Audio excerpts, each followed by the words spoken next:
سلام له خورشید د 2 بجې خبرونو ته ښه راغلاست.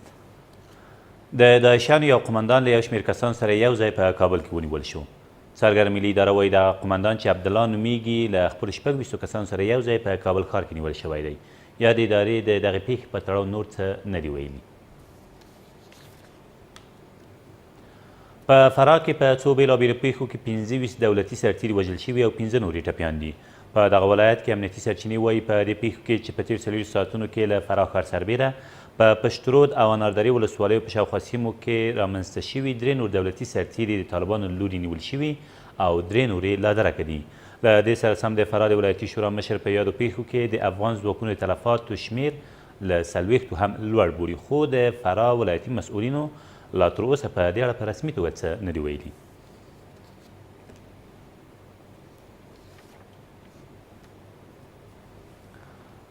یو کس په هرات کې ایران ته د ډالرو د قاچاق په تور ونیول شو. د هرات د والي ویاند وایي دا کس چې 38,000 امریکایي ډالر یې په یو موټر کې په ډېر مهارت سره ځای پر ځای کړي وو، تېره ورځ له ایران سره په ګډه پوله کې نیول شوی دی. د نوموړي په وینا په تېرو 3 میاشتو کې ایران ته د بهرنیو اسعارو د قاچاق په تور 50 کسان نیول شوي او دوسیې هم عدلي او قضایي بنسټونو ته سپارل شوي دي. په کندهار کې د پولیو یا ګوزن یو بله پیښه هم ثبت شوه. د کندهار د عامې روغتیا مسؤلین وایي د کندهار ښار د 9مې ناحیې لویې ویالې سیمه کې یو 14 میاشتنی ماشوم په پولیو یا د ګوزن په ناروغۍ اخته شوی دی. د نوموړي په وینا له دغه تازه پیښې سره په کندهار کې د ګوزن د مثبتو پیښو شمېر 7 ته پورته شو. په روان کال کې په افغانستان کې 14 د پولیو پیښې ثبت شوي چې 9 یې په سویلي ولایتونو او پاتې نور یې په ختیځو ولایتونو کې دي. او د افغانستان لپاره د ملګرو ملتونو د لوی منشي ځانګړی استازی وایي په افغانستان کې د یو شمېر سیاسي ګوندونو له لوري د ټاکنو د کمیسیون د دفترونو تړل د ټاکنو بهیر ټکنی کوي او آن کولی شي ټاکنې هم له خنډ سره مخ کړي.